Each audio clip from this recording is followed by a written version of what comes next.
Is this okay? All right, I see that chat is going on, so I know that I'm live, but I can't seem to look up my own stream on my channel on the computer. Let's see, into content, live. Ah, there it is. Yes.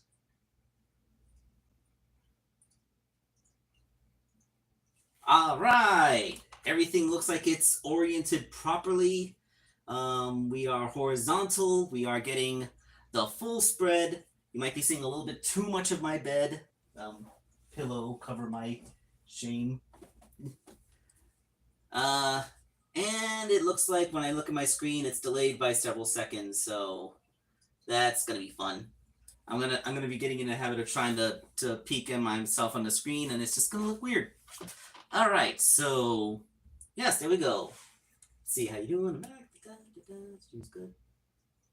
All right, so let's give everyone a few seconds to actually start watching this live stream. Um, let's see, is the chat? How's the chat? Can I talk in my own chat?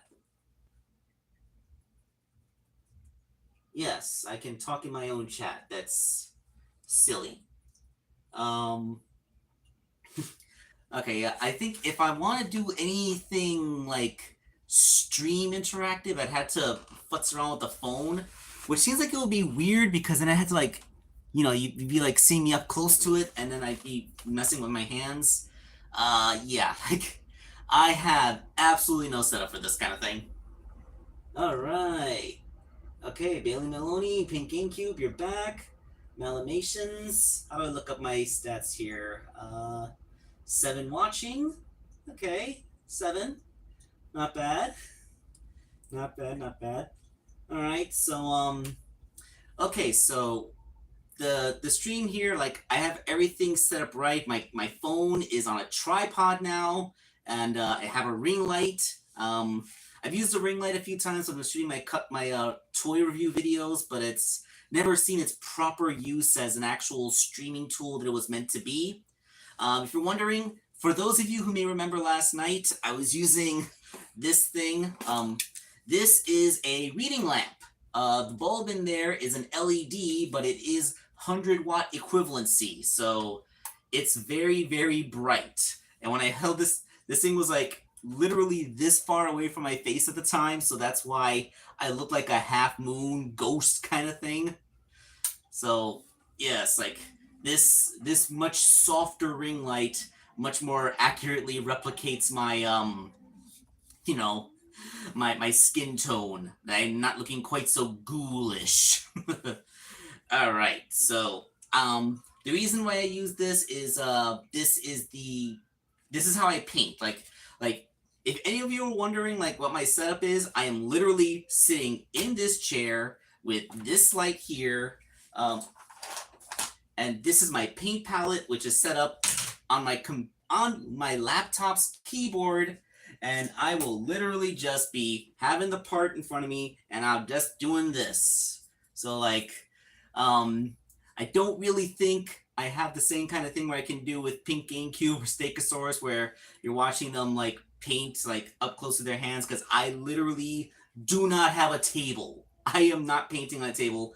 I've never painted on a table. I've always just been freewheeling it right here in this chair. And speaking of which, let's see. Okay. Yes, that is my Caliburn custom sword back there. Everybody probably, like, it was years ago when I first made this thing. It started out as an Aslan sword from Chronicles of Narnia I picked up at Party City. It's a solid 3 feet long, so it's actually like a nice adult-sized roleplay weapon. And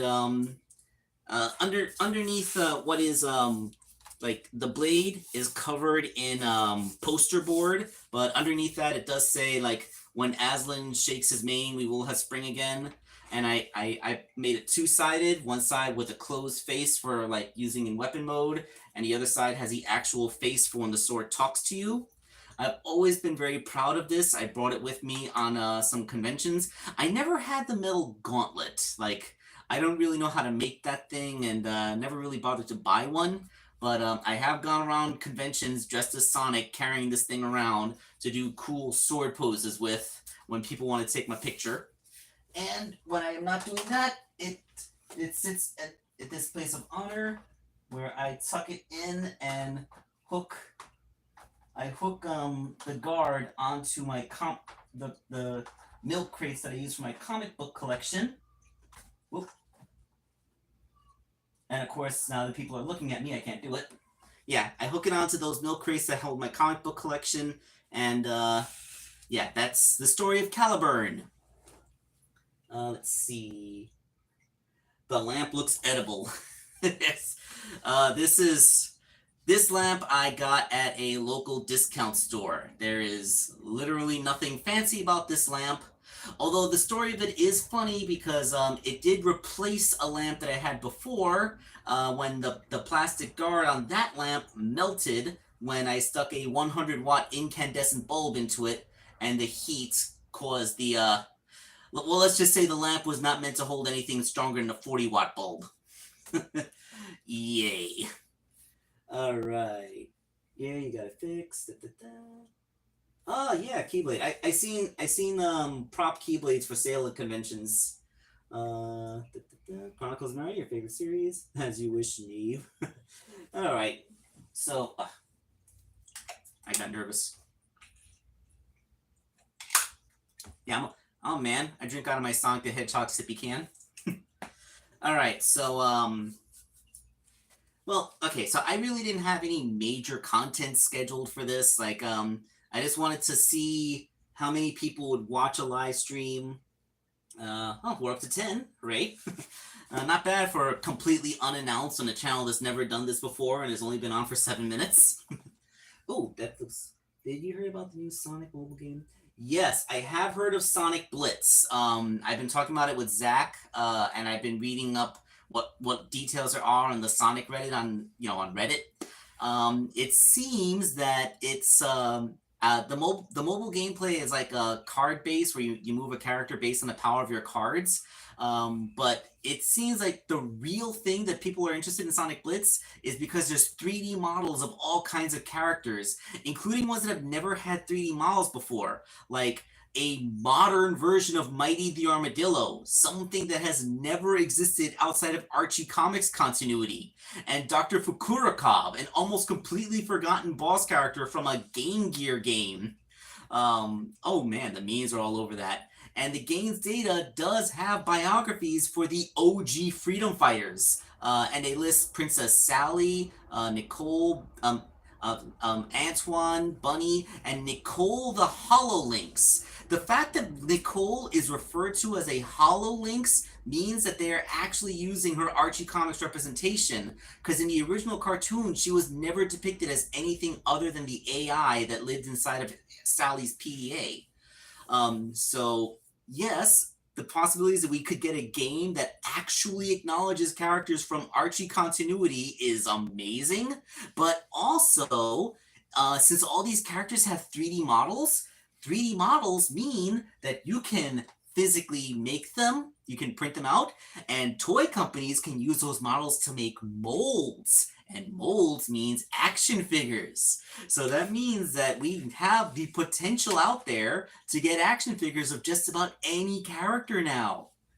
And can you imagine an action figure of modern Mighty? And I thought that this would always be a pipe dream, but, you know, there's less holding us back from ever getting a Sally again.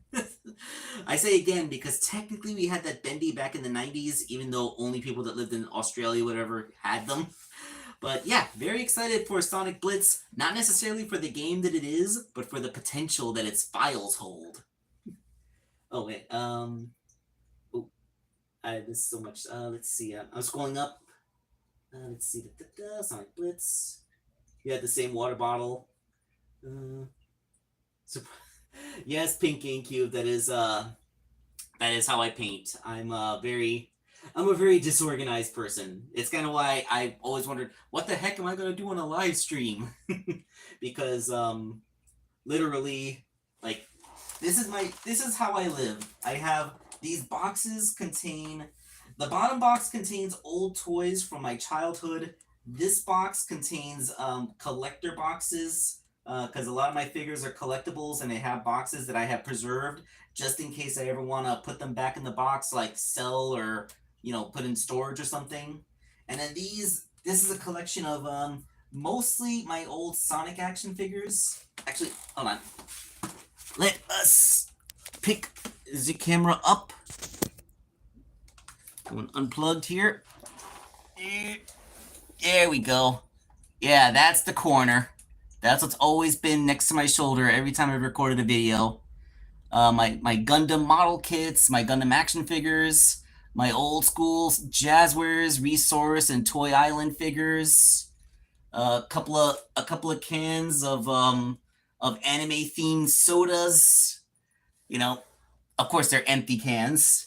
And then of course this box contains the IDW Sonic comics for the most part.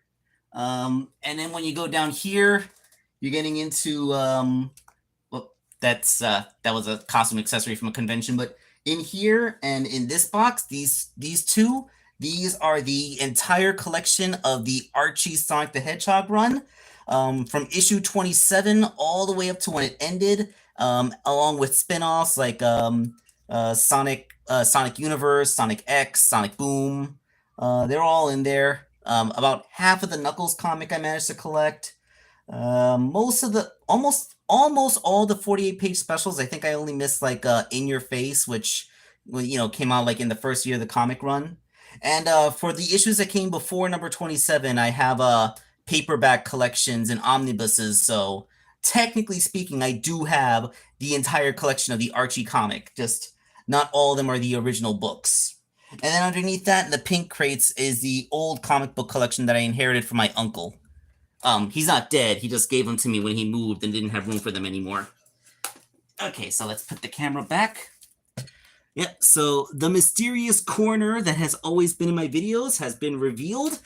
I feel like that is a great revelation for the purposes of this stream. Yep. So now you can tell all your friends that you finally saw Wake Angel's Forbidden Corner. All right, let's see what else is in the chat. What to apologize? Let me see.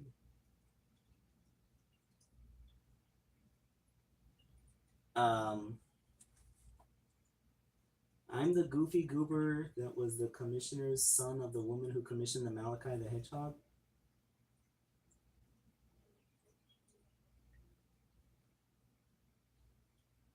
Oh, I'm sorry, Melamations. I had no idea that your figure got stolen. I know some people's figures that I made for them were broken. Never really thought one got stolen. Who would steal someone's fan character? That sucks, man. I'm sorry about that. But hey, like, it's not your fault. I mean, you were robbed. Someone stole from you. I mean, what are you gonna do? Like, put in a safe deposit box or something? Am I straight? Come on. I think when I picked everything up, my camera got tilted a little bit. Let's see if I can reorient myself.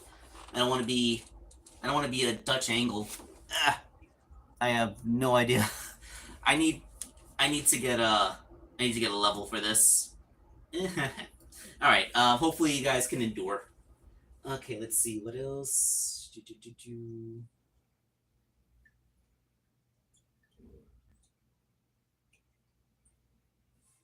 Let's see. Captain Fedora wants to know about Transformer stuff. I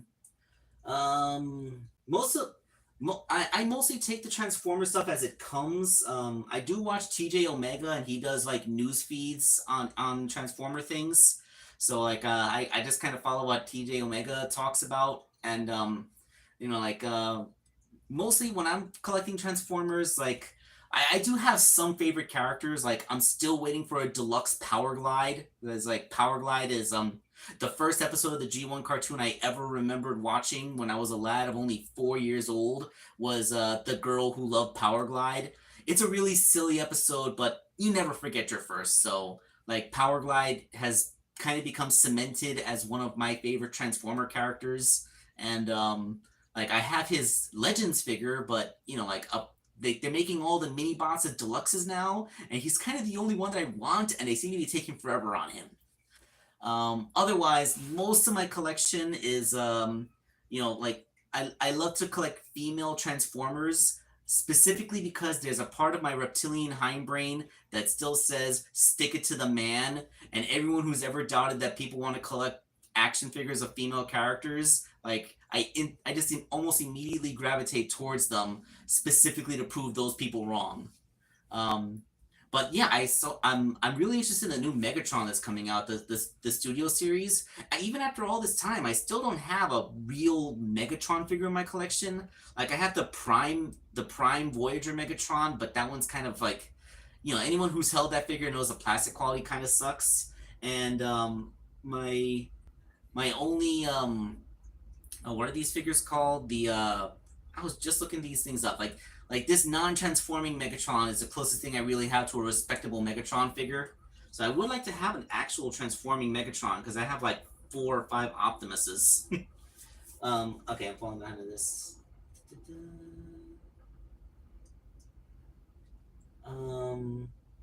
Freedom fighters are acknowledged. Talking about Sonic Blitz. Wondering about the odds of Marine I think Marine the Raccoon would be a figure first, because she's a significantly more recent character, and she's been in games. Well, technically Lanolin's more recent, but she hasn't been in games, so the fact that Marine recently got a release on Sonic Forces Speed Battle means that, again, there's a model of her out there.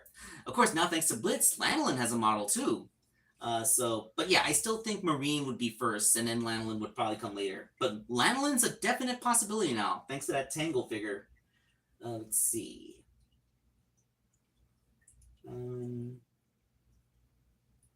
Okay.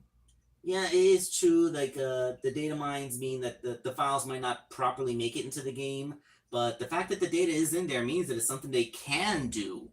Like, even if it's not available at launch, it could be something that they release later on. Like when they're running out of ideas and they want to entice more people to keep playing.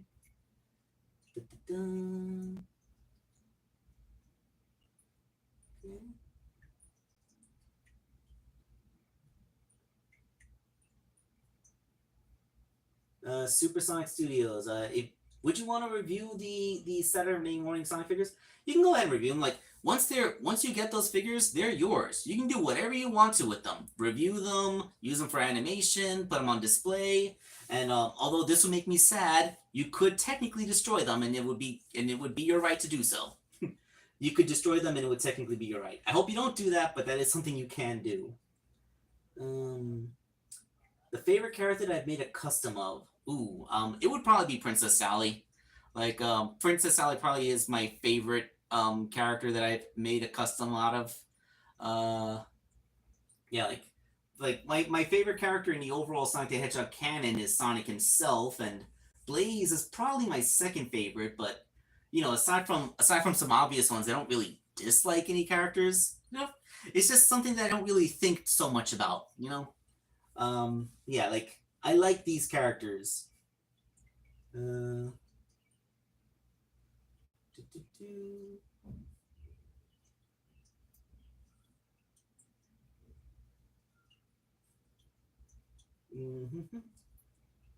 Sorry if I'm just trying to read these things. So sorry for not facing the camera for so much of this.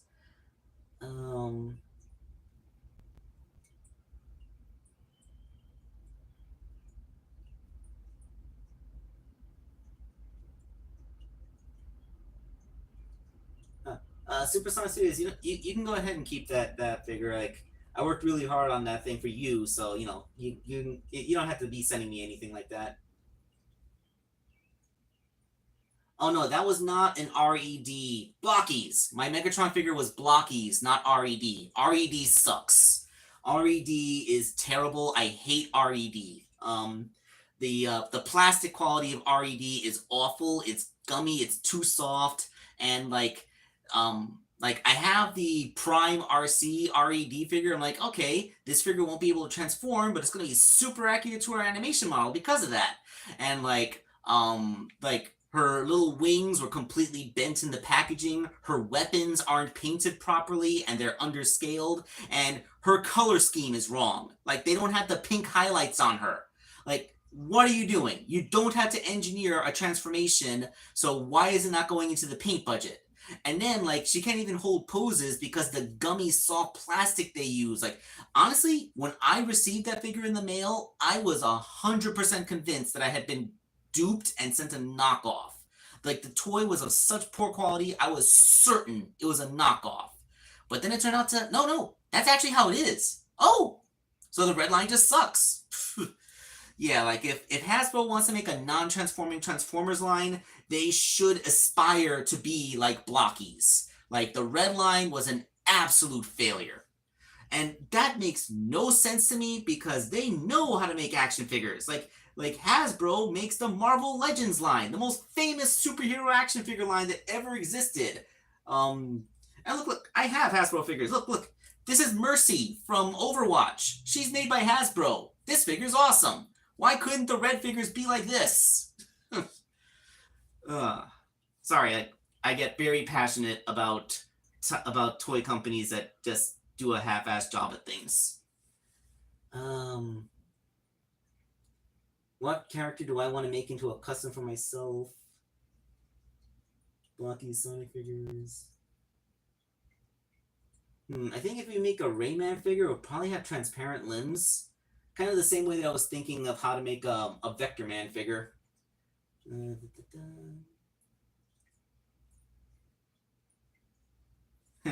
Pixar lamp. Sure, why not?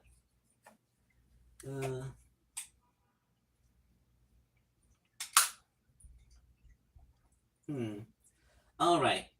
Oh, here we go. Alright, see you around, Captain Fedora. Thanks for stopping by. Let's see. That's a good question. Tips on how to make custom figures.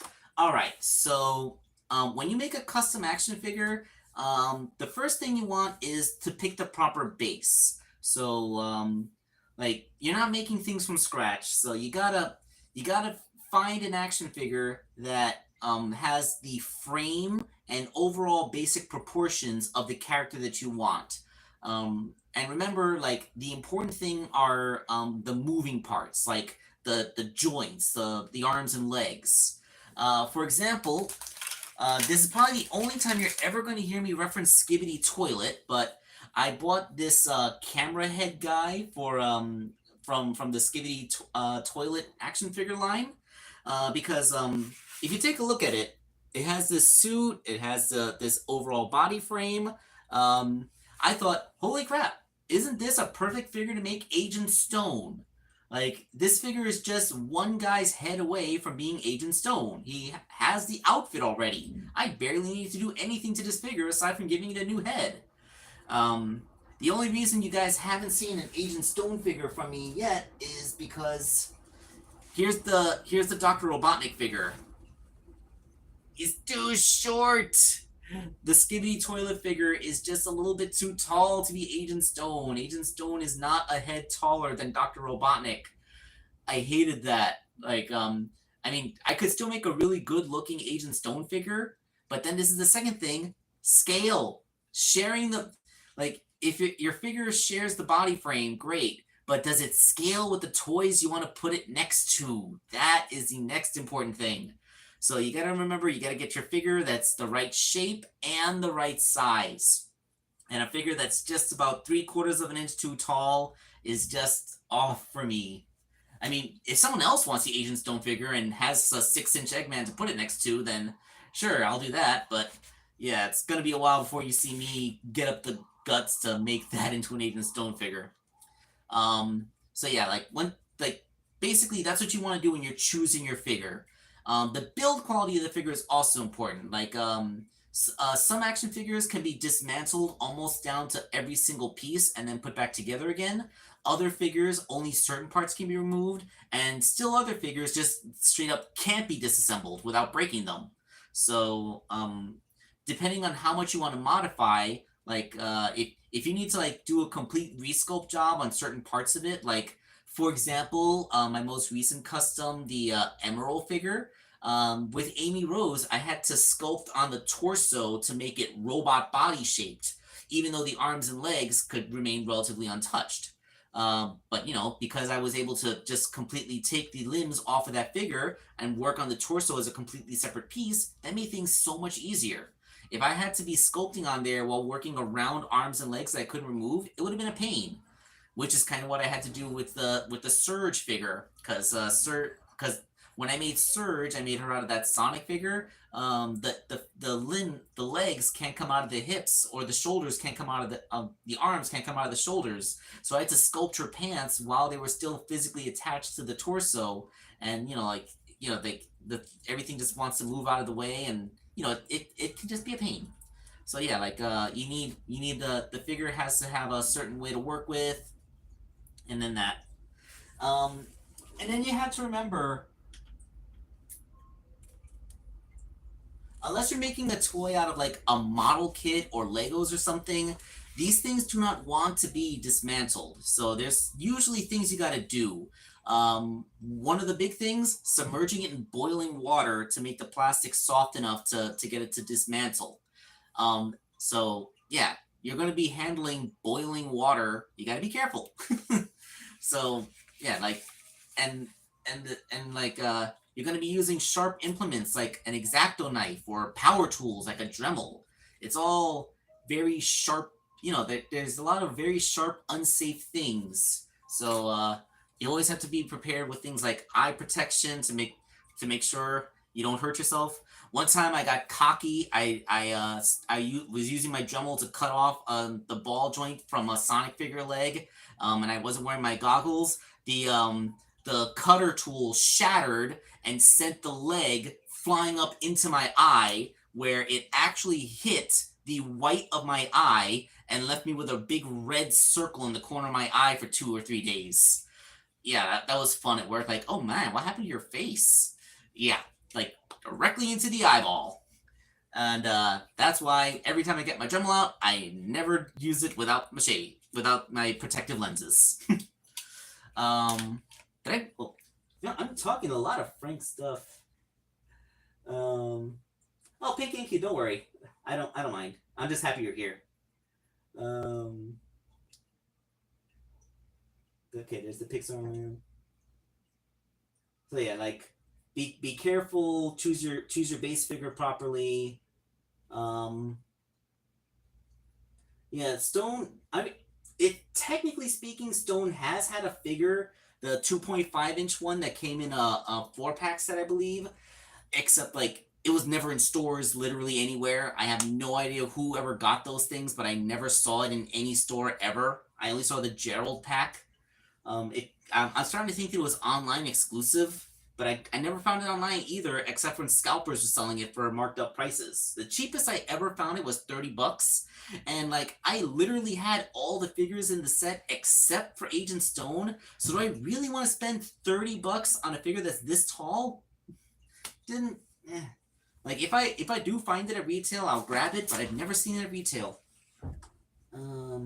And he really needed one of the 5-inch figures too. We totally got robbed with the 5-inch line. I could make an entire video specifically about how they screwed up the movie line, like giving us a re-release of Sonic, Knuckles, and Tails for every wave instead of other characters that they could have given us, like the GUN Hunter robots or a GUN Soldier. Huh. I forgot to turn off the ringer on my phone, so when I get a text message, you're gonna hear it. I'm sorry about that. Yeah, like it doesn't even have to be a specific character like Tom in the disguise or anything. Like just a generic GUN soldier, so you don't have to pay an actor likeness rights. Like there was so much potential they could have done, but they just stuck with re-releasing the same 3 characters like 4 or 5 times, and like the characters that were unique, like they released like once. um, skipping over. Da, da, da.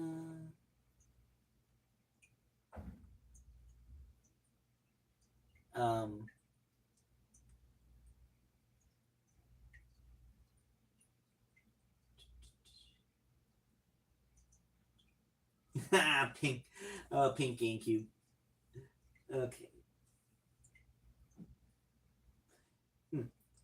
You know, there was a funny thing. Like, a part of me always wondered, like, if I could have set up a little stage, so I could have done a live stream like this. Like, hey everyone, this is wakeangel2001 coming at you with a live stream event. Yes, this is me. Of course, it's not like I've ever kept my face hidden. I've been showing my face on YouTube for like 15 years. Like, I never really thought of not hiding behind like a VTuber avatar or anything like that. Although part of me wondered if I could ever get the VTuber software, could I like take a bunch of pictures of this guy and like I don't know, you need the motion tracking software and like a built-in webcam on your computer, which my computer does not have. Um, yeah, that would have been fun. All right. Well, okay. There's 12 people watching. I've been streaming for about half an hour. All right. So how about chat? Are there any simple questions you guys want? Like something I can answer really quick without going off on a whole big lesson, like how to make custom toys. Like, I do have a making custom step-by-step playlist. It's a little bit outdated, but really the only thing you need to update is instead of using clay, I use this stuff now, epoxy sculpt. It's a simple 2 parts compound, equal parts of compound A with compound B. It forms together into a clay-like substance that you can use to make things. Like this is what I do when I'm not 3D printing parts. This is a figure I'm working on right now. This is an OC, and it's a Shantae OC, so that's something a little bit unique.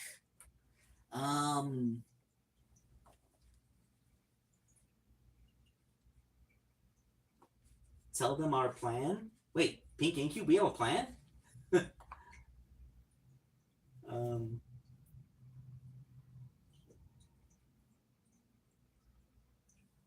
Ooh, the favorite figure that I've made.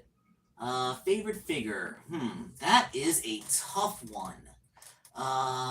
Favorite figure. I've done so many. Oh, let's pick up the old camera again. Oh. So, my desk is a multi-layered desk, which I've used. I keep all my, like, the entire Sonic Boom collection is there. The Jazzwares collection is up on the top shelf. The old superposers are all the way up there. That is also where I would be keeping the Jakks Pacific collection, except that shelf has to be dusted, so for now they're still in storage. But some of my favorite customs are up here. Like we got my there he is. We got Excalibur Sonic in Jazzwares scale. We got my old Tangle and Whisper, Sage, and even Bell the Tinkerer. Like, I'm hoping that everything's framed right because I actually can't see my screen from this angle. Yeah, like, and we go over here, we have my Infinite, like my definitive Infinite, the one that has the best articulation and the actual 3D printed head. And like Mimic the Octopus. If you go all the way up there to the top shelf, you have like you can see my Jazzwares scaled Surge and Kit, and then up there, I don't know if it's coming up, but my Gamma figure, he stands along with Rough and Tumble and Dr. Starline. Like, and then of course, like standing proudly next to Drago from Superhuman Samurai Cyber Squad is my very first ever Death Egg robot, who I'm just realizing is in desperate need of dusting right now. Yeah, like I keep myself surrounded by so many of my customs still. Like it's really hard for me to pick favorites. And in fact, I have another shelf here on the other side of my room. This is over my TV, and up there I still have my roboticized masters from the Sonic and Mega Man Archie crossover. Down here, I have my Crystal from Star Fox, along with the Princess Sally statue that was a gift from a fan, along with a bead sprite of Princess Sally that I bought from a convention. So, yeah, it's really hard for me to just identify a favorite custom because, you know, I'm so very proud of all of them. And, you know, like, everything is just completely off center now. Yeah, like, I can't pick. There's so many of them, and I love them all so much. Um, I have made Nazo several times. You should be able to look them up on my channel very easily. I don't think I made Nazo in Jack specific scale, but I've done it at least 3 or 4 times in Jazzware scale.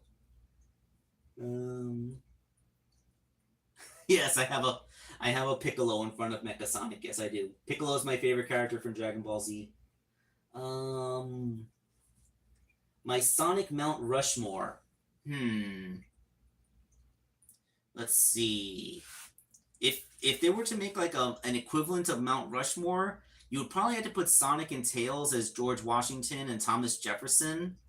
Um, for the Lincoln character, I mean, no, actually, you would have the 4 most famous characters. So you would have Sonic, Knuckles, Sonic, Tails, Knuckles, and Amy, the original 4 cast members of the heroic Sonic team. If you're gonna do a Mount Rushmore of Sonic, wouldn't you have it be those 4? I mean, if you get down to it, the original Sonic the Hedgehog cast consists of 6 characters. Sonic, Knuckles, Tails, and Amy are the heroes, and then Dr. Robotnik and Metal Sonic were the bad guys. And like, yeah, there were a bunch of others, but that's the main core cast. Everything else grew out from them. So yeah, like if you're gonna do a Mount Rushmore, you're only gonna have the good guys. So I'll have the 4 good guys. Commissions are technically open, by the way. It's just I can't really be accepting too many things sent to me because they physically sit here in my room blocking my closet door until I get rid of them. So like I get a toy, it's in a box waiting for me to do, and sometimes it takes me a while to get rid of it. And I don't want to not be able to open my closet door for 2 years again. I literally can open it, but I have to like move the boxes to the side and make sure I don't accidentally knock them over. It's not a deal, and I don't like doing that. So yeah, until I can get rid of the boxes I have, I won't be accepting new ones. But technically speaking, there's an everlasting rotation of Sonic figures sent in. Um.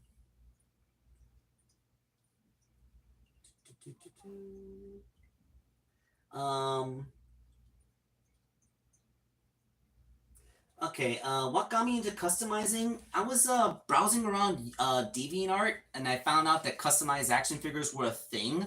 So I'm like, okay, look at all these cool, unique action figures that people have made, and some of them were really amazing. Like there was an actual resin sculpted Samus with amazing articulation back then, and and I saw like there was like literally one person that had made a custom Sonic figure. It was they had taken like the 6-inch figure and they made it into the Sonic and the Black Knight Sonic with a gauntlet hand and a hand sculpted sword, which looked amazing. Then Jack and this was like a year and a half before Jazzwares actually made an official one, so it was a big deal back then. And so, hey, I want to do that too. So my original Scourge figure is in the hidden corner that I was showing you guys earlier. It's just like really, really deep in the corner. But I took a Sonic figure, painted him green, sculpted boots over his shoes, and then I made him a little jacket out of t-shirt scraps, and that was the first ever figure that I made, and I just kept on doing it. So yeah, like just seeing other people do it and realizing that no one had done Sonic, like there wasn't a big Sonic custom community at the time. That's what inspired it. And Pink GameCube did in I guess the plans that I'm having with Pink GameCube is that we are both going to be going to Anime NYC in August. Like I already got my tickets. She's only going to be there for 1 day, but I got the full 4-day pass because it's the first time I've gone to the convention. I want to check everything out. So to celebrate the event, I kind of was messing around. I kind of made a Pink GameCube mech. Yeah, so this is a 3D printed mecha. Like I was experimenting to see if I could make something look a little bit more feminine, and just to fun around, I added a little squirrel tail and pigtails to the mech, and made it into pink GameCube. Like you guys remember my wake mech? Like you go into if you go into Tinkercad and look up wakeangel2001's, which is my username on Tinkercad, you can look up the things I've made. You should be able to download these models, and if you have your own printer, you can make them. So yeah, I made four. There's that one, this other one, which is a little bit taller and more square. Then I made like an Ed 209 chicken walker thing. I never made a video of it, but you should be able to see it in the community tab where I post still pictures. I lost that one, and I have no idea where in my apartment it is. Like, yeah, I have no idea where it went. And then I made this one, which I decorated to look like Pink GameCube's character just for the lulz. um,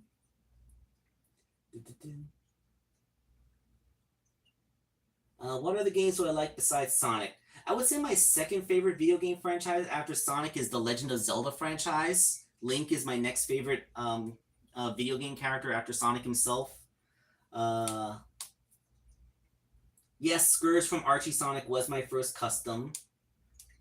I never made a Tornado 2 for the Jax figures. I mean, Jax Pacific actually made Tornado figures, Tornado vehicles, so I'm hey, like, we have official ones, why do I need to make them?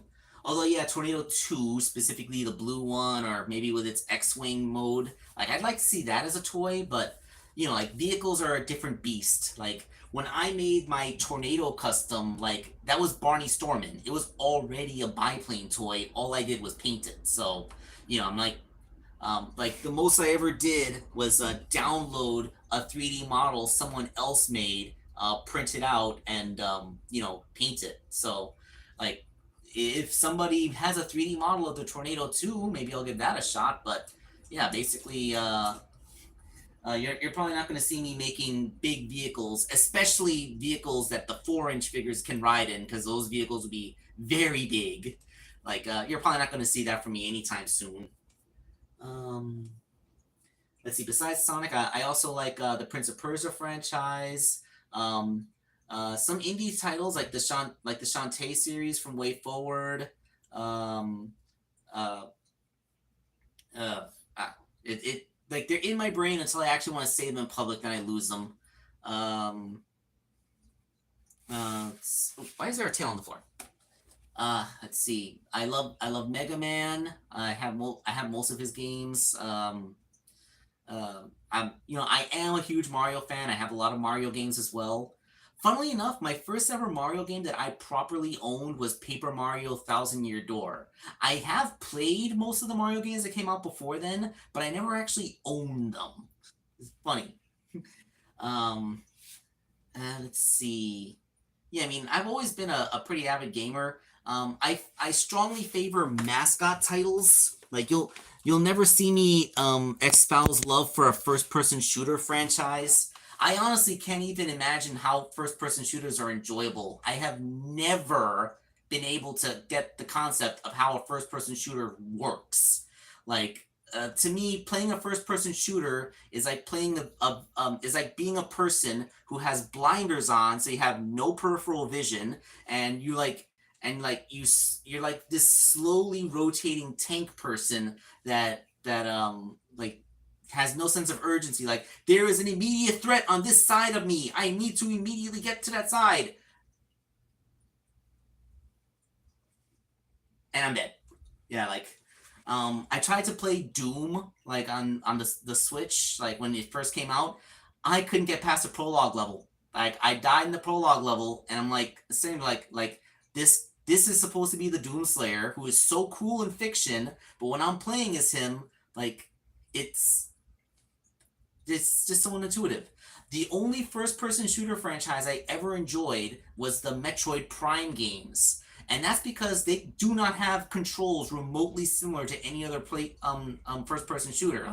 Like they have that targeting system where Samus immediately locks on to a target, so that you don't have to aim, and the character moves much faster and more naturally because auto aiming is a thing, which feels a lot more intuitive because you're not playing as some slow, clunky tank man. You're playing as a highly skilled soldier and fighter who has been training in this armor for their entire life and can pretty much take out any targets as a second nature.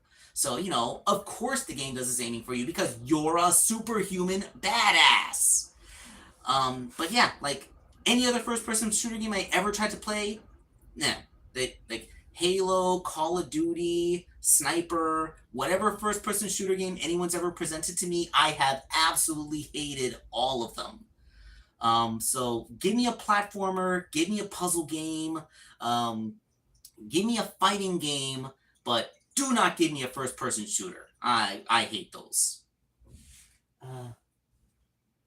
Yes, the Legend of Zelda movie and Sonic 4 are coming out in the same year. They're coming out in the same month.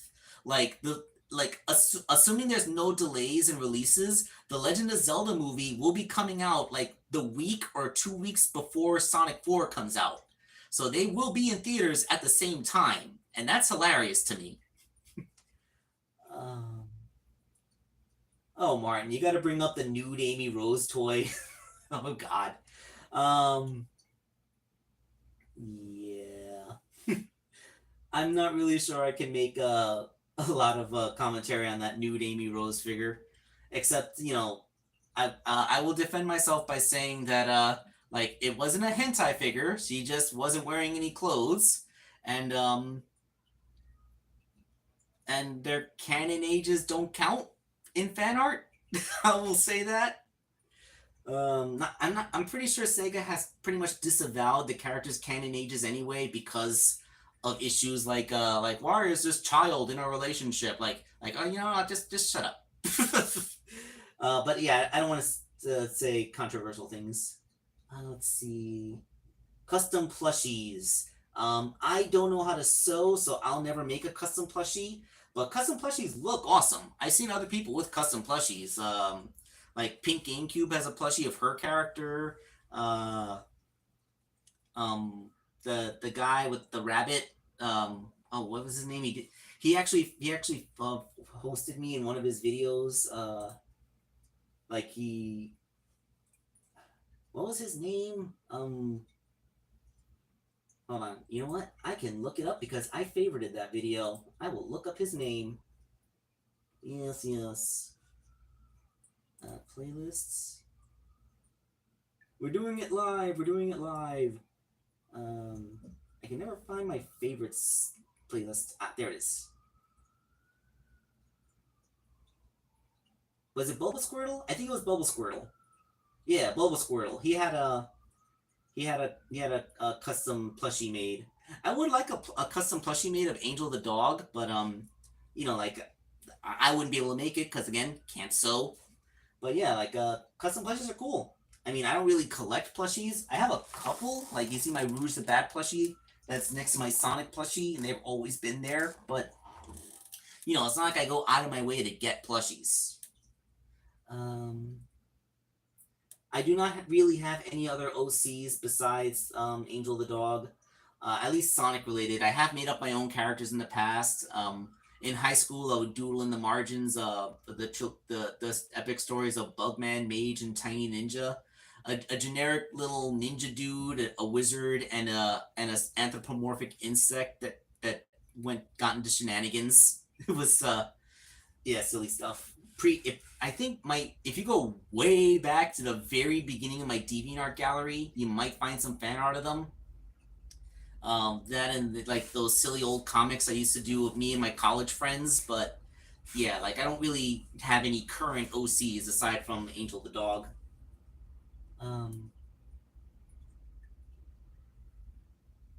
Let's see.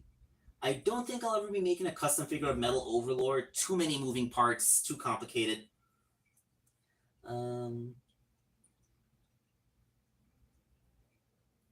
I love the Metroid series, yes. Metroid Prime is the only first-person shooter I ever enjoyed, but Metroid, the franchise, is actually my third favorite franchise after Legend of Zelda. Yeah, that's why I have the Samus action figures, and one of my earlier customs was a custom Samus. And like this is the Jack Pacific Samus, but in storage I have 3 Figma Samuses. Like I have her Prime costume, her other M costume, and the Zero suit. Like I have all 3 of the Samuses. So yeah, like big fan of the Metroid franchise. Let's see. Big Nintendo guy. My favorite console. Well, I never really played favorites. Like I always liked the consoles that I have. Like like technically speaking, my first console was an Atari 7800 that my mother got for me like before I can remember. I was like 3 or 4 years old. But the first game system I really got into and appreciated was my Genesis, which I got when I was 6. Then I had that Genesis hooked up to my TV for over 10 years. In fact, I think the only reason it's not hooked up right now is because I had to upgrade to a flat screen, and the old model wasn't compatible with the flat screen because it used an RF modulator. Um, then I had my N64, my GameCube. I had a Dreamcast, although by the time I finally got my Dreamcast, like it was near the end of its cycle, so I only ever really got 4 games for it. The 3 Sonic titles and Dead or Alive 2. You can tell that when I had that thing, I was like 17 years old. Oof. Getting hoarse. Then after, then it just progresses. Like, I never really owned a console that wasn't made by Sega or Nintendo, so I never had a PlayStation, never had an Xbox. I've had relatives who've had them. But honestly, like, when I think, do I want to get a PlayStation or Xbox? And I think, well, what would I play on them? Like, there's really nothing on those consoles that really interests me too much. Like, most of the games that would interest me are indie titles that I could get on Switch anyway, and like the iconic mascot characters for the PlayStation have pretty much been abandoned. So aside from Spider-Man, there's really no game unique to the PlayStation that I really have any interest in. And Xbox doesn't even really have any mascot focused titles. And their one primary one, Halo, is a first person shooter. So yeah, like I guess like I really have no interest in PlayStation or Xbox. But it's not that I dislike them, it's just that there's really nothing on them for me. Let's see. Arcade made a whole bunch of Sonic OCs, of course. My favorite Sonic Adventure game. I think I preferred Sonic Adventure 2. Yeah, like the first Sonic Adventure, like it was really innovative at the time, but it had its limitations. Like in the cutscenes, the characters did that little rubber hose bouncing around, where in Sonic Adventure 2 they had much more natural looking animation that was characterful. The audio quality of the second game was better than the first. Not great, but it was a lot better than good thing you're okay. You just kind of conked out there. Like, like that is actually how Tails sounded. They went with that take. Yeah, like the story, like I do like the 2 stories. Like they are kind of unique from each other. Like one is expanding on backstory with like the Knuckles tribe and everything, and the other is like and like Sonic Adventure does world building, Sonic Adventure 2 does character building. I think that's the big difference between the 2 games. Because the first one, we get like exposition, the origin of Angel Island in that universe, finding out what happened to the Knuckles clan, why he's the last Echidna. Although like there must have been a surviving population of more than just one person, but like it tells why their population went into decline because they angered a god.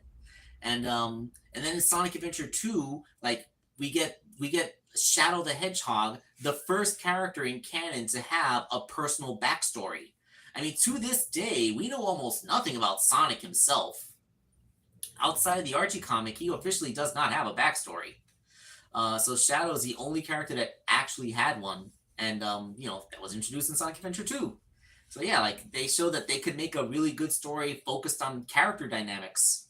So like I wouldn't say one title is inherently better than the other, except for obvious improvements in gameplay, like making the light speed dash something that instantly happens instead of something that has to be charged, or focusing the gameplay onto like the shooting stages, the treasure hunt stages, and the high speed stages. So like no fishing game, no cat and mouse thing, no redundant race stages, which are just the high speed stages, but you're trying to do it for time, a glorified time trial, if you say. So like they like Sonic Adventure 2 is a more focused game, but like anything that's a sequel is of course gonna have a chance to fix problems that the first had. So like although I did kind of like Sonic Adventure 2 more, I acknowledge that it's different but not inherently better. That's what I'm trying to get at. Yes, the human feet and the comp. Yeah, let's try not to talk about feet. Like oh, you know what? Boom, there. Now Wake Angel 2001 officially will have a wiki feet entry. But yes, please, let's stop talking about feet. Let's see. Why is Shadow? Okay, honestly, the outro was made by a fan. He just gave it to me for free. I didn't ask for it, and he didn't charge me for it. But he just made it, and that was awesome of him. So I did not question any elements of it. So I have no idea why all the characters are set up the way they are in that shot. It's just how he chose to do it, and really thankful for having done it. But like I had nothing to do with his creation. Um,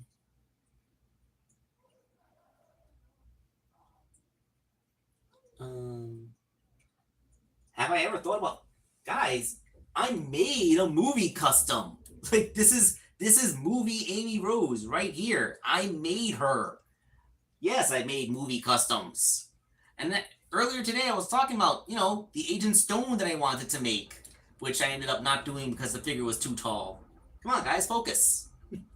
I'll go. Summer P. I don't blame you for that. You probably just arrived late. And earlier in the stream, but Amy Rose, she's been standing in my shot since the stream began. I mean, sure, she's kind of tiny back there, but come on. I thought you guys were my fans. You should know what I've done. Um, the guy that made me contact oh, Pink GameCube, that was fun. Um, um, I mean, if you wanted to make an outro for you, you should have gone ahead and done it. I mean, like it's kind of his brand, Like you're giving him a signal boost. I mean, honestly, like he's a really awesome guy for having made it for me for free. So I don't know what your terms were, but it was a really solid kindness of him to do. I mean, yeah, like I understand you don't want to look like you're ripping me off, but like I that's not part of my branding. Like he made it for me, and I use it because I literally know nothing about editing. I mean, you guys saw like the video stream that came up before this with the flickering lights and me accidentally starting green screen mode. I don't know crap. I don't know how to do anything. All I know is point and shoot. I like this is the camera that I use to take all my toy photography with. Um, it's a Canon. It's a very solid camera. Hold on. 20.2 megapixel HD. Like I'm pretty sure like if I took a picture with this camera and then printed it like at a 1-to-1 scale, I could make a poster that would cover most of this blank spot on my wall, and it would not look fuzzy at all. Like this is a very, very high resolution camera. Um and if you want to see those high resolution pictures, I post them on Patreon. I do use those high resolution pictures to make my video, but by then, like, they're probably suffering from compression to fit onto a YouTube video. So if you want to see them in their full HD glory, I put them on Patreon. When they're commissions, those are like only the supporters get to see. But for personal projects, I do release those publicly. So there will be some HD pictures of my customs that are publicly viewable to anyone on my Patreon. And that's the only time I'm gonna mention my Patreon here, because I'm not that kind of shill for myself. Let's see. Will I ever do another Ridley figure? I don't know, like.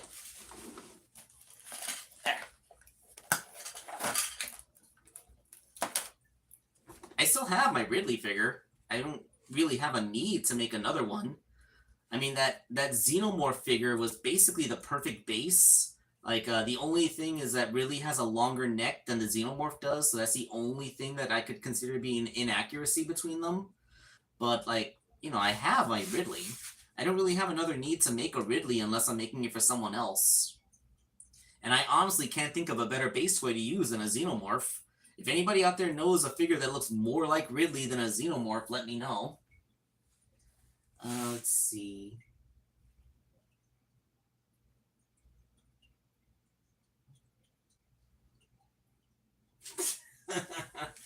Oh, Mailmations. You go ahead and do what you do. Let's see.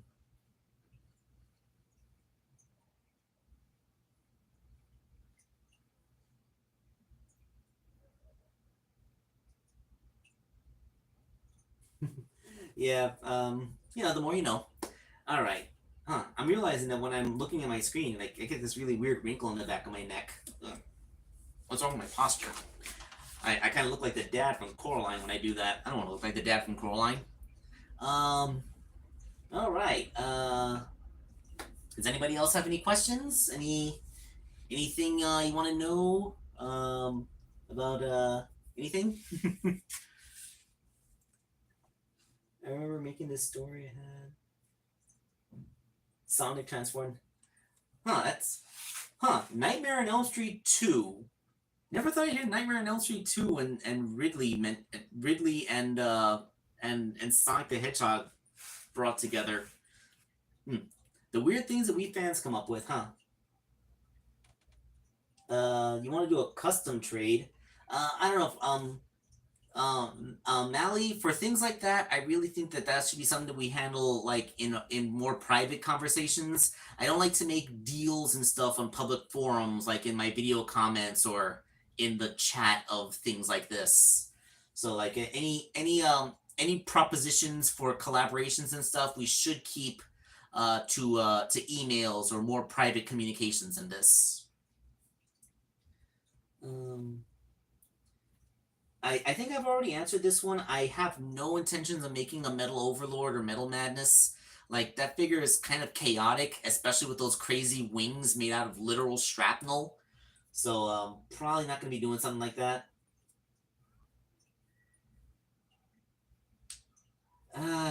Yeah. Let's not talk about Ken Pender's weird stuff. Interviews. I don't really think I would be good at doing interviews.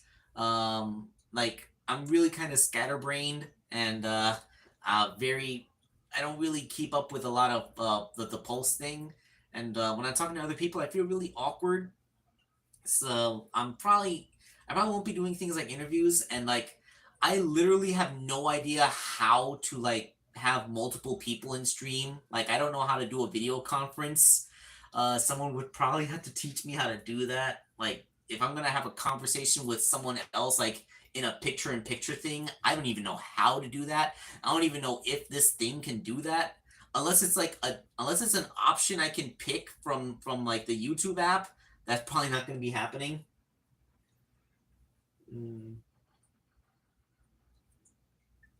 Black Doom. I didn't mention Black Doom. Why would I not mention Black Doom? I mean, like, I remember Stegosaurus's recent custom of Black Doom was pretty awesome. Of course, Stegosaurus makes huge customs. Whenever I make a custom that I intend on keeping for myself, I think, like, will it fit in my apartment? And seeing as how you've seen how I already have all this stuff in my collection, 90% of the time, the answer is going to be no. So if I'm making a custom for myself, it's something small and regular action figure sized. If you want to see a huge figure from me, like an appropriately scaled Black Doom or whatever, that's something that would only make for a commissioner. And honestly, sometimes I probably wouldn't even do it because sometimes things are just too complicated for me to make. Have you seen Stegosaurus's Black Doom? Like he had like custom machine joints and fabric elements. Like that was a really complicated task, which looked amazing, but a lot of that stuff is outside of my areas of expertise. Like good on him for doing it, but like I probably wouldn't be able to do something like that. My biggest fear for Sonic 4. Hmm. Ooh. Other characters from the Saturday morning series. Okay, so if you were to make a Saturday morning cartoon line, your initial figures are obvious. You have Sonic, Tails, Bunny Rabbit, Princess Sally, Anton de Coulier, and Rotor the Walrus as your hero characters. For your bad guys, you would have Dr. Robotnik, Snively, and a SWAT bot. SWAT bot you probably want to have a troop builder series of. But then, like beyond that, there are other characters you could do. The most obvious would be Uncle Chuck. Like he has both a robot character. Oh wait, yeah, Uncle Chuck would be your obvious next figure to make. You also have Lupe the Wolf and maybe Ari the Ram. Huh. It's funny, like the Saturday morning cartoon had a Ram character named Ari, and then like 30 years later, they make REM. I like REM because it sounds like REM, as in REM, the state of sleep where you dream. So she's literally the dream sheep. Um, but yeah, like you'd have Uncle Chuck, both his robot and living form. You'd have Lupe, maybe Ari. That one dude from that one episode where he stole the Power Stone and tried to use it to save his colony. And Sonic said, "Look, man, if you just asked, we would have helped you." And he broke the stone in half, and so that they could both have the power. Um, let's see. There was a Naugus. Like, of course, you would have a Naugus figure. Um, and King Max, he would need a figure too. And then that's only specifically the Saturday morning cartoon. If you did the other D cartoons, then the sky's the limit there. You have Scratch, Grounder, and Coconuts. You have Robotnik Jr. and Breezy. You have Wes Weasley. Um, uh, you have hmm, there's so many others. Like I'm trying to like keep it to recurring characters and not just all the one shots. Because if we're gonna do the one shots, I can literally be here naming ridiculous names all day. Um, and then you have Sonic Underground, which of course you would have Manic and Sonya. Um, um, um, what are the two minions in that one?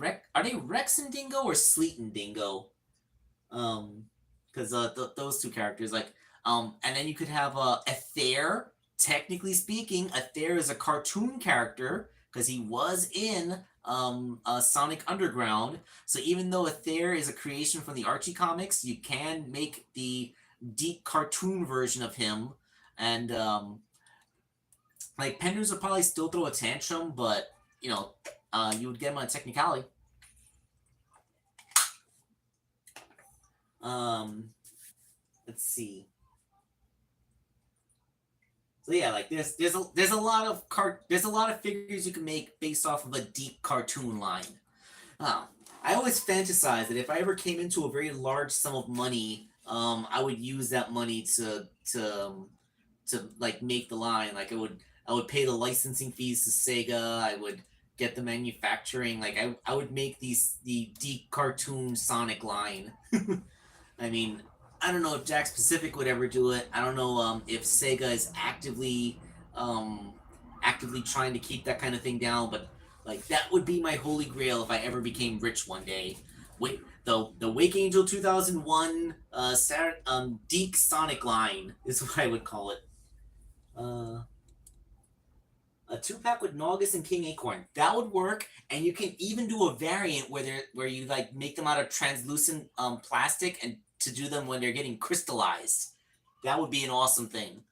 Like either like have them in their regular organic form and then their crystallized form, or maybe have like a swapping limb gimmick where you can like pop their waist joints off and then put the crystallized legs on them, because like they in the cartoon they started crystallizing from the feet up. All right, so Arcane asked what my biggest fear for Sonic 4 would be. There are some things I'm afraid of.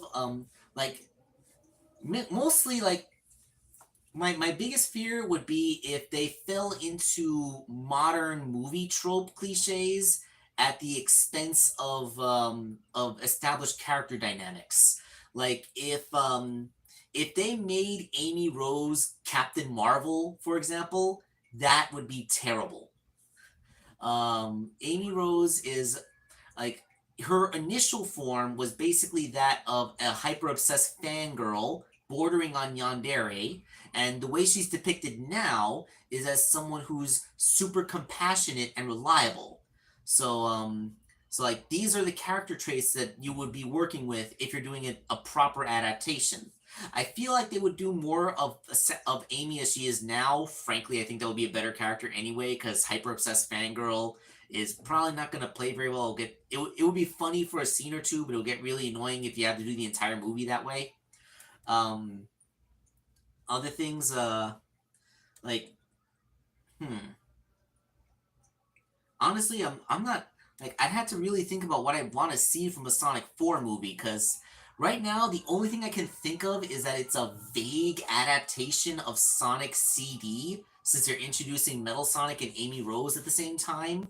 So just the way that Sonic 2 was a vague adaptation of like the classic Genesis era with Sonic 3 and Sonic and Knuckles with a little bit of Sonic 2 mixed in, and then Sonic 3 was a pretty decent adaptation of the Sonic Adventure 2.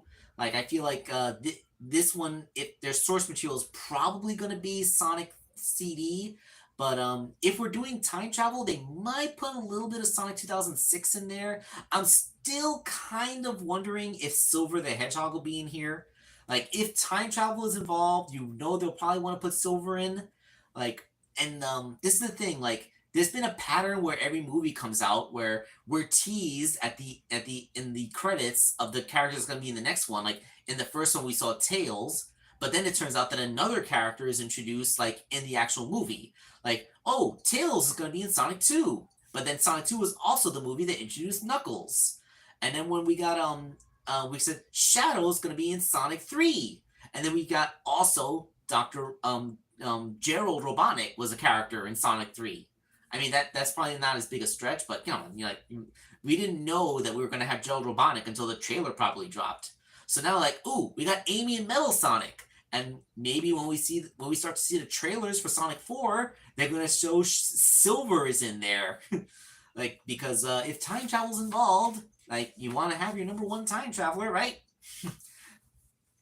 So yeah, like, I'm not really sure what I would be afraid of in Sonic for Sonic 4 to come out, but the possibilities are still limitless for what that could be. And also, if Silver the Hedgehog is in there and we got to get a celebrity to voice him, I want it to be Michael Cera. Yes, I want Scott Pilgrim to be Silver, because I'm just a Michael Cera fan. My favorite part of the Barbie movie was when Alan started beating the crap out of all the Kens. I'm like, yeah, get him, Scott Pilgrim. Big Scott Pilgrim fan. What can I say? Okay.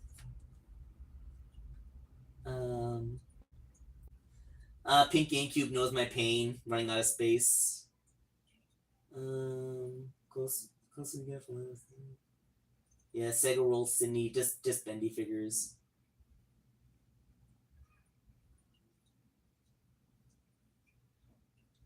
Sleet and Dingo. Okay, so it was Sleet.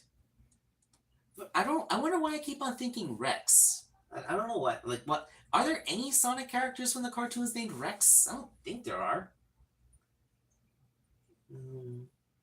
The egg.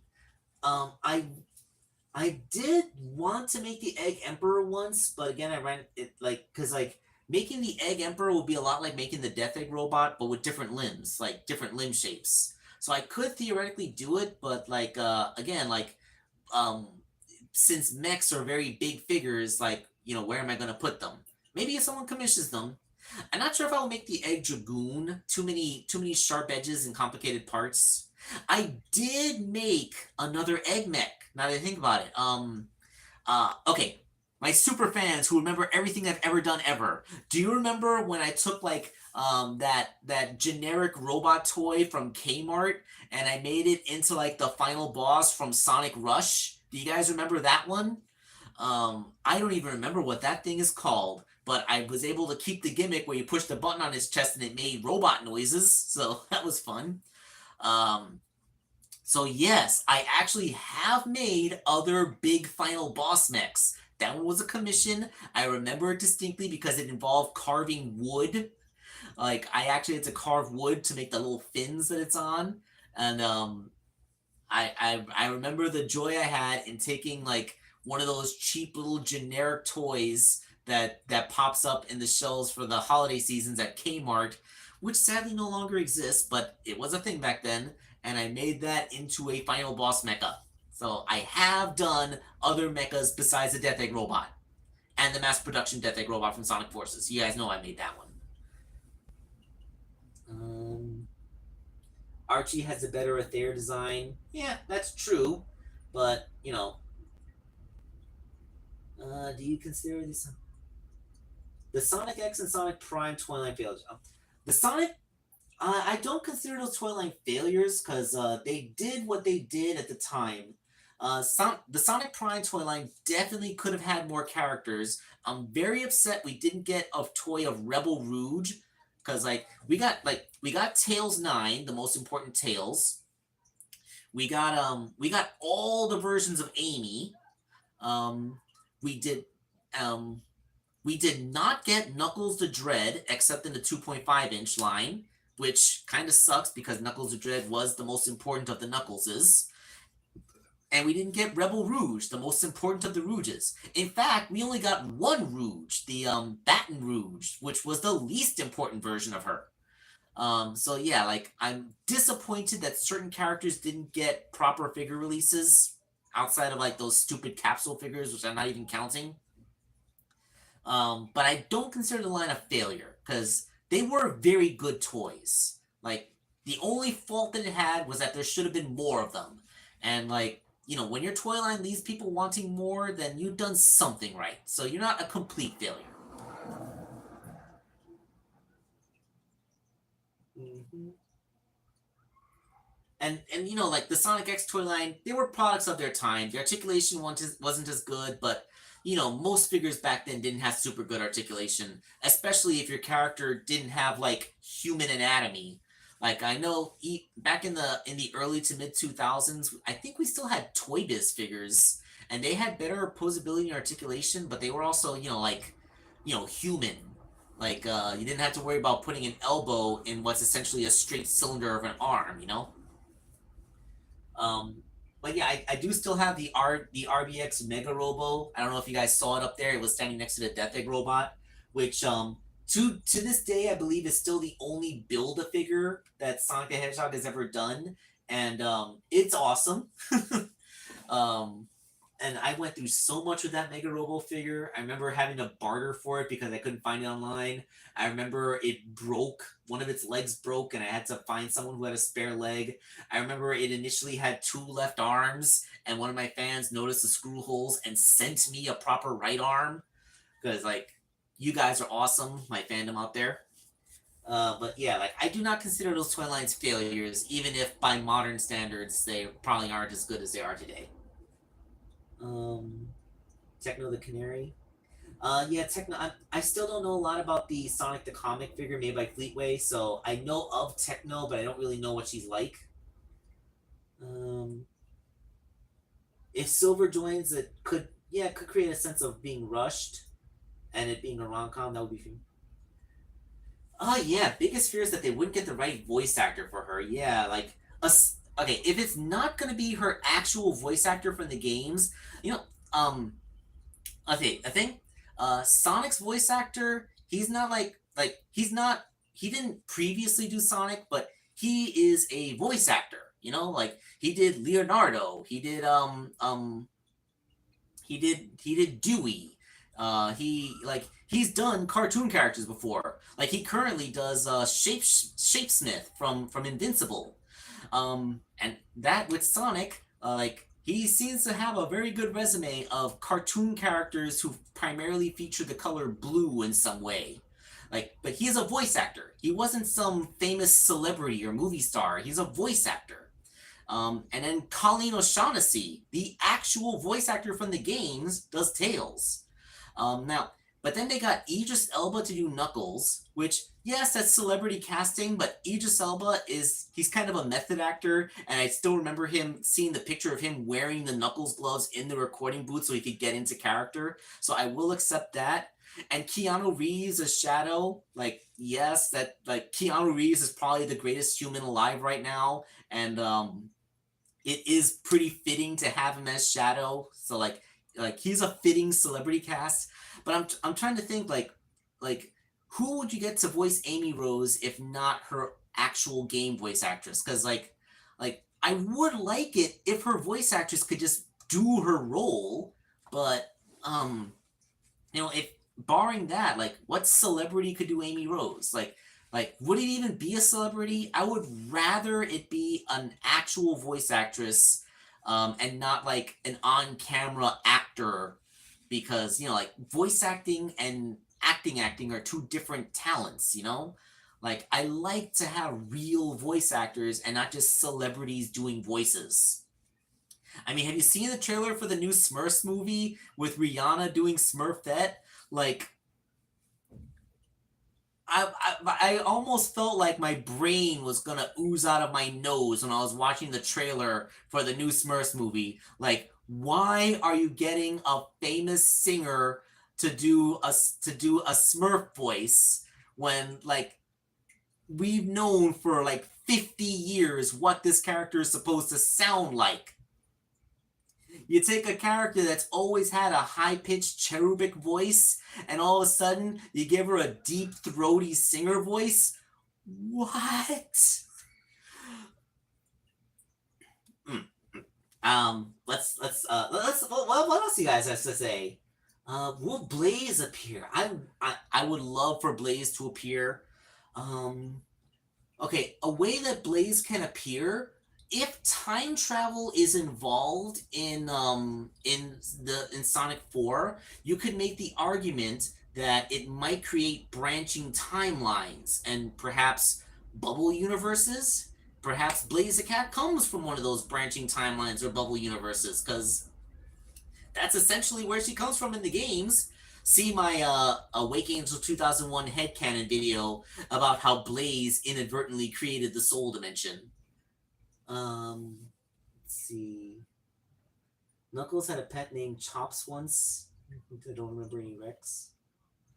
Tom Holland is Silver and maybe Zendaya as Blaze.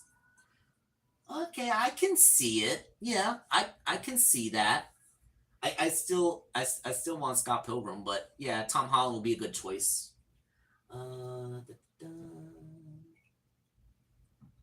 Would you consider the first version of Angel Dog to be classic Angel, or is that just me? Yes, I do have a little Angel generation things going on with how many times my character has been changed.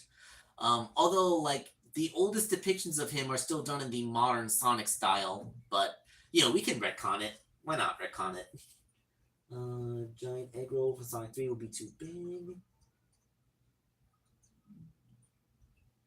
Yes, the Tomy toy line is a failure. They never got around to making Amy or Eggman. Yeah, the Tomy toy line, it definitely cut short. I don't even really have any of my Tomy figures on display. Because they were they immediately followed the Jazzwares line, so they were clearly a downgrade in posability and articulation. And they didn't even have as many characters. I will grant that their classic Sonic scaled better to their modern Sonic, but that's about it. I would consider the Tomy Sonic figures a failure. The Sonic Boom line, not so much, because the Sonic Boom line was made by Tomy, so I would say that was a decent success. but like the proper game universe characters from Tomy, that was a failure. Um, there's too much Tom Holland. It's weird that the Wendy Malick to play Rouge, but that's my unpopular. Okay, I have a very hard time remembering celebrity names, so I don't know who Wendy Malick is off the top of my head. I'd have to Google her. Finish drawing a tiny angel the dog. Oh, that's cute. Zendaya for Amy, considering they had her as Lola for Space Jam 2. Thoughts about Alapex? Okay. Alapex from TMNT IDW. I literally only know the figure. This is an awesome figure. I love this figure. It has fantastic sculpt, really good paint job, excellent articulation, but I have not read the IDW Ninja Turtle comics. I do not know anything about the Alapex character from the comics. The only thing I know about Alapex comes from her appearances in the 2012 TMNT series. So, excellent figure. Alapex is a wonderful figure. I love the figure. I would highly recommend the figure, but I don't know anything about IDW Alapex as a character.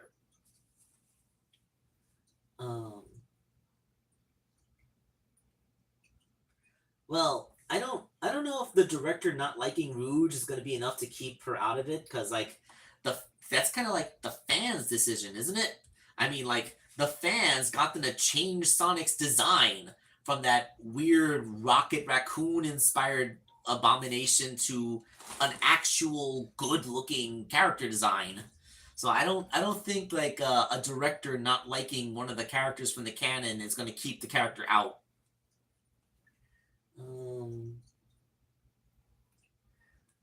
Could I re? I mean, would I repaint her? If somebody wants to commission an Alapex in 2012 colors and will send me an Alapex to customize, then yes, I would do that. But like I like my Alapex figure. I like her just the way she is, and I'm not gonna mess with her. So yeah, if somebody wants to see that commission, if someone wants to see that custom, they'll have to commission it from me. Okay. The water is doing less and less every time I drink it. This stream has been going on for nearly an hour and a half, and I think my voice is starting to reach its limit. Ugly Sonic rules. I always thought about making an Ugly Sonic custom. I would use a Rocket Raccoon figure as the base and probably give it a new head. Because Ugly Sonic's body proportions are not that dissimilar to Rocket Raccoon's. If you want to think way back to the pre-COVID world when I did my first trailer reaction for the original Sonic movie trailer, I was trying to be apologetic for it. I was trying to say, like, I mentioned how his design inspiration was probably Rocket Raccoon, because that was at that time the most prominent example of a cartoon animal being adapted for live adaptation. Then Detective Pikachu came out showing like, hey, you can actually have them look like they did in the cartoon and it's still good. But like at the time that they were making that trailer, I don't think Detective Pikachu would have been out yet. Because like I remember the first time I saw that trailer in theaters was when I went to see Detective Pikachu. So obviously, like, they would have been working on the movie before then.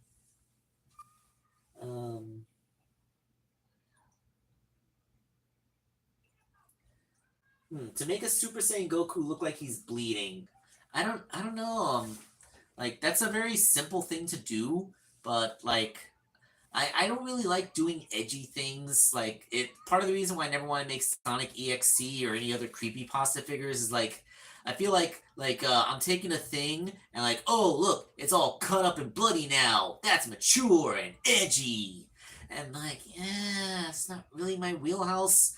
I mean, I like things just to be the thing. Like I don't like battle damage. I don't like somebody looking like they've been put through the ringer. I just like them the way they are. Like even like Metal Virus Sonic is probably as far as I'd be willing to push it. Like the Sonic Frontiers Cyber Infection Sonic. I think that would be a good repaint to do using the Metal Virus Sonic's mold. If anyone can even find a Metal Virus Sonic, I think they're finally starting to show up in some places in the U.S., but they certainly aren't showing up around here. But like Jack's Pacific, they can use that mold to make a cyber infected Sonic. Like he has like the grimacing pained expression, which is really what you would need for the cyber infection look, and it would be a really easy repaint for them. Just take the exact same molds and just like make some of his body parts like black with like red lines on them. Like, that's something that they could easily do, and it would be, and they could actually put it in the regular Sonic line and not as a Walmart exclusive comic figure. I really hate that the figures are Walmart exclusive. Like, live in New York, don't have any Walmarts. Would have to travel upstate to get to a Walmart. Not doing that.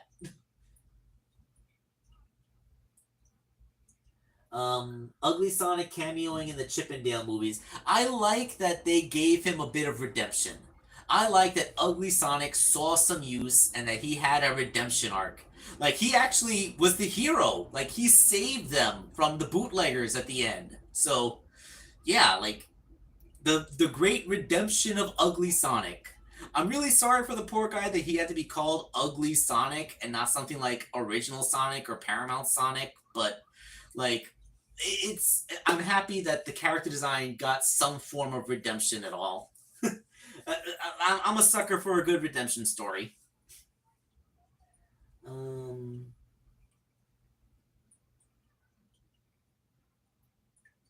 Supersonic Studios, how have you bought 4 of them? Like, you live in Canada, don't you? Um, I mean, I don't know, like, a little bit more context on how they broke. Like, what broke on them? Like, did joints pop? Did the legs snap? I need context because I've had multiple Sonic figures, and like the mold can't really be that different. And the worst I've ever had from that figure was that maybe the knee joints are too loose.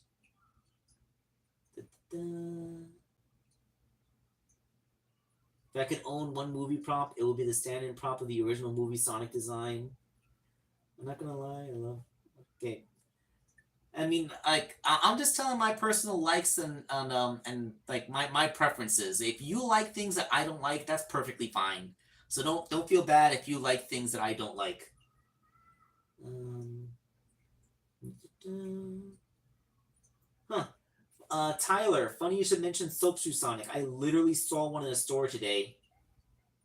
Hmm. All of them broke on the knees. That's interesting. Supersonic Studios, if you find another Metal Virus Sonic, get into contact with me. I will happily buy it off of you if you'll send it to me. And I will be the judge to see if the knees break. I would rather take that chance.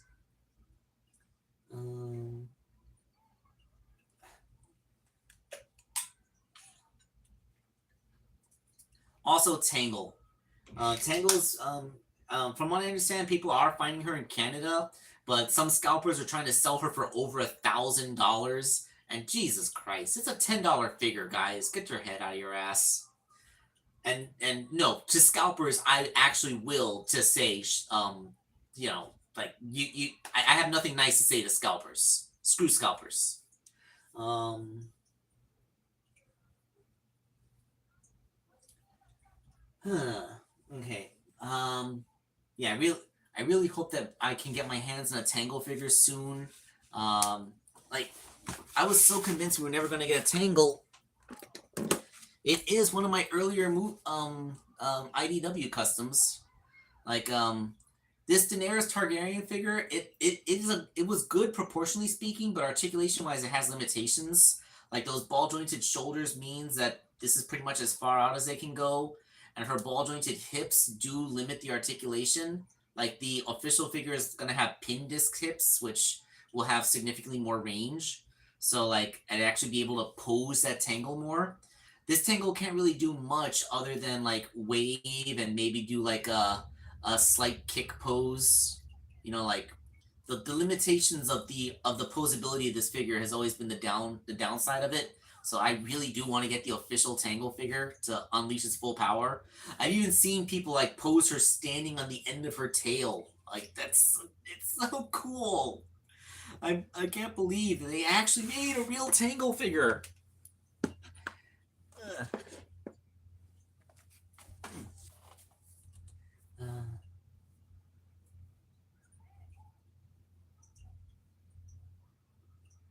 Supersonic Studios. Like I said before, it's not a competition. Tangle is not a replacement for Sally. Like, she is not a new Sally. And, like, her existence does not diminish Sally in any way.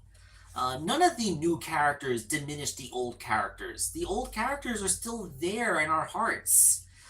They'll never go away as long as we still love them. So, like, you know, like, whether you have the pre or post Super Genesis Sally, these two are every bit as valid as Lanolin or Belle or Tangle and Whisper. The new characters don't do anything to harm these old figures. I mean, heck, what are the defining traits of Princess Sally? She's Sonic's love interest. She is the leader of the Freedom Fighters. So you know she's like the central moral compass. She kind of is technically the secret main character, like Sonic the Hedgehog, maybe with what the show is named, but it's really Sally's story. She is the princess of the deposed kingdom. She's the one leading the guerrilla fight to reclaim her birthright. You know, like Sally is super important. And like just because she's not in a continuity doesn't diminish her in any way. So like yeah, like so she's not in the IDW comics. She's not in the video games either. It's not like I didn't like any of the new characters that they introduced in the video games just because none of them were Sally. You know, like Amy Rose, Rouge the Bat, Wave the Swallow, or you know, those are just primarily female characters, but literally any of them. Any new characters that are introduced don't take away from the old characters. And anyway, like I said before, if anybody is probably a pseudo replacement for Sally, it might be Lanolin. I think like she's kind of the closest thing we have to a Sally-ish character in IDW continuity, while with her being a leader in the Restoration, having participated in guerrilla fighting, and a little bit of her dynamic with Sonic, with the whole like Sonic inspires me, but also he kind of frustrates me with his recklessness. You know, take if you take out the romance thing, like she has a lot of things in common with Sally, but even then, she's not Sally's replacement. No one's thinking of her as Sally's replacement, and she's not being sold as Sally's replacement. She is her own character, and she has her own arc, her own abilities, her own story to tell.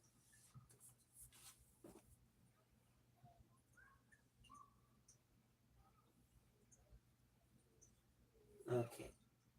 All right, Malimations is headed out. Bye, Malimations. Yeah, we all love tomboys. People who say they don't like tomboys are lying.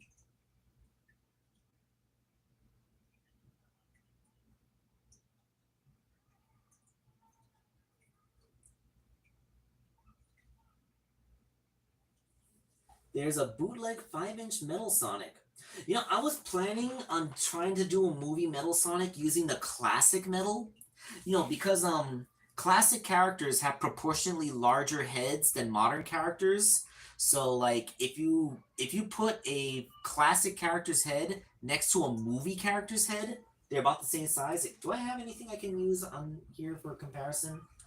All right. Okay. This is my Pseudosonic custom. The head of this custom is about the same size as Classic Sonic's head. The 4-inch Classic Sonic, that is. And if I hold it up next to the 5-inch scaled movie Amy figure, As you can see, they're about the same size. So if you were to take the classic Metal Sonic figure and like you put that head onto a body that was more proportioned like Metal Sonic's, then like modern Metal Sonic, you would have a 5-inch scale Metal Sonic, wouldn't you? So like it would involve like elongating the arms and legs and torso of the classic Metal Sonic figure, but I think it's doable. It's a bit of a pipe dream for the future, but it is doable. And how do I know I've done it? Because I did it completely by accident before. This was a 4-inch scale Knuckles figure, but when I converted it into issue 39 Mecha Sonic, it ended up being 5-inch figure scale. So like converting a 4-inch figure into a 5-inch figure is absolutely doable. Mm-hmm. So yes, I do believe it would be possible to make a movie style Metal Sonic figure. You know, to match scale with the 5-inch ones. Are you gonna see 28 years later? No, I actually don't watch horror movies. If Scratch and Grounder get new renders, that would be cool. But if they do a Grounder render, it's probably gonna be the actual game accurate one, which wouldn't be too hard to convert. You'd have to give him a mouth because the original game version doesn't have a mouth, and you'll also have to give him butt cheeks. Yeah, I'm not even joking. If you look at the cartoon version of Grounder, the back is like rounded to make it look like he has a butt because butts are funny, I guess. Although Scratch would be harder because the badnik that he's based off of looks nothing like him. It actually looks more like an actual chicken. Not that like I did think maybe like back when Jazzwares made the Mordecai figure for the regular show line, that would have been a decent base, but I never actually got around to it, and I'm not gonna try hunting down a Jazzwares Mordecai after all these years.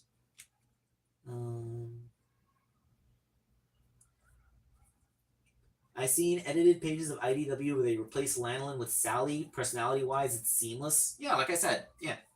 Lanolin is the character that's most similar to Princess Sally.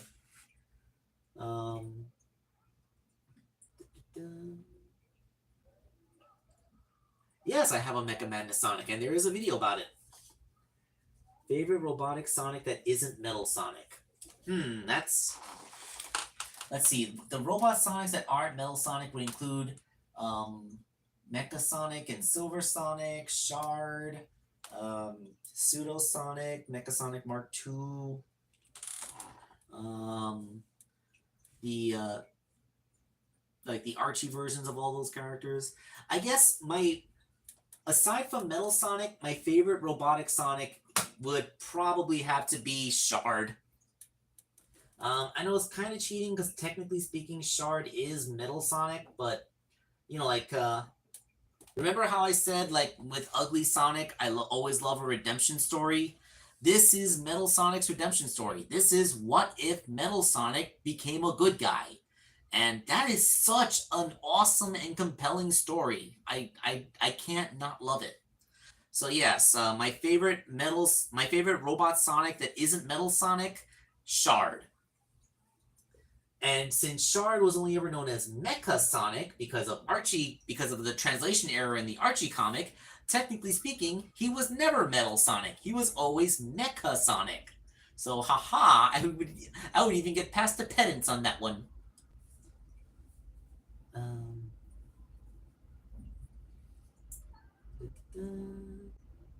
Upscaling. I never made Egg Dragoon. I've been watching you since the Jazzwares Classic Metal Sonic and Sonic Stop Motion Adventures. Wow. Nice. Shard was not a robotic shadow. He was, alright, wow. I actually have the figures to tell the story. So, in issue 25 of the Archie comic, we were introduced to Metal Sonic. Because of translation error, he was Mecha Sonic. Trying to keep up with Sonic, who had unveiled his new Super Peel-Out move, he accidentally melted his own legs and lost that fight. But in the comic continuity, he was salvaged and rebuilt into a new version of himself to appear in the Knuckles Chaotic Special. This is where he received the power gem that allowed him to grow into Titan Metal Sonic, or Metal Sonic Kai, where he was defeated by Knuckles. And then we actually didn't hear a lot about him for quite a while. We had Sonic getting roboticized. We had Robotnik reverse engineering the roboticized Sonic to make Silver Sonic, which was basically a huge hulked out version of that Sonic. They called him Silver Sonic, even though he was Mecha Sonic adaptation. We had Silver Sonic Mark II, who appeared to us just after the Sonic Adventure adaptation, and then right after that, we got Metal Sonic back again. The original Mecha Sonic, claiming that after he was defeated by Knuckles, he managed to rebuild himself, even though it took quite some time for him to do so, and he still managed to salvage a piece of the gem that turned him into Metal Sonic Kai. So that little shard of the gem gave him powers that actually made him faster and more maneuverable than regular Sonic. He grew a conscience and sacrificed himself by holding back a lava flow from a volcano long enough for Sonic and Tails to get away. And we thought that was the end of his story until way later, when it turns out that he was dug up by Uncle Chuck and the other members of Acorn's court. The body was destroyed, but the gem still survived, and the gem is what held his programming. So they put that in a new body, and they gave it a nice Metal Sonic 3.0 color scheme, or you could say it was they gave it the same color scheme as Metal Sonic 3.0 because they were doing the homage, and that became Shard. I believe he was also codenamed Joker in the Secret Freedom Fighters. So yeah, that was the whole story of how Metal Sonic became Shard, and at no point was he ever a metal shadow. Yeah.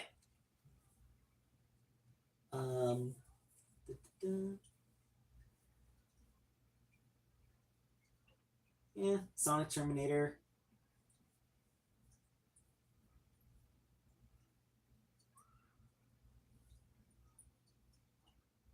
Hey, Fanatic Mitchell. I'm actually getting very hoarse and tired. I actually closed the door to my bedroom to keep ambient sounds from the apartment out, so it's getting a little stuffy in here because the air conditioner is in the living room. Made my own 4-inch Charmy using a Mighty figure. Yes, I can see that. Oh boy, it's almost empty. Okay. You know what? We are almost coming on to 2 hours here. So how many people are watching? 18 people. Yeah, you know what? That's fine. It's not like I'm some big YouTuber with a million subscribers. I'm actually happy that I have this small, intimate audience. It means I can actually respond to as many of these chats as possible. Anything happened to that Dark Supersonic figure I sent you? The Dark Supersonic figure is still sitting in a bin. It was very tacky. Like if I'm keeping it in the box I sent it in because it's sticky. I'm probably gonna have to wash the paint off.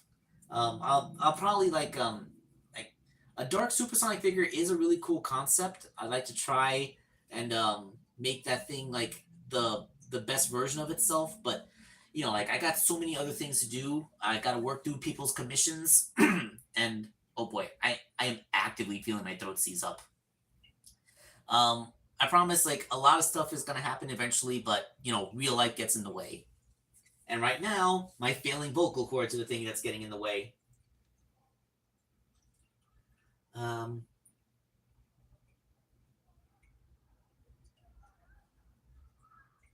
Of course I played Sonic X Shadow Generations. And I do really like the Soap Shoe Sonic. Since they made it, I don't have to make them anymore.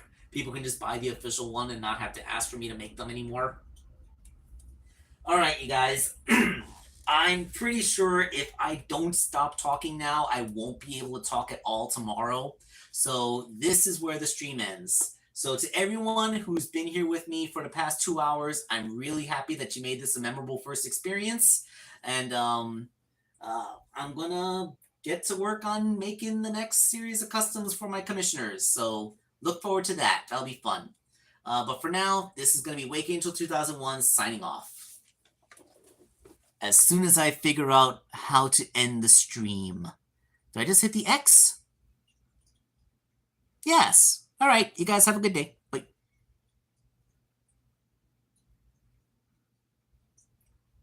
All right. I'll give you all a few more seconds to say your goodbyes. Malamations, Incognito, Fanatic Mitchell. You guys are all solid dudes. I thank you all for coming. And, okay, I'm going to hit the OK button to officially end the stream.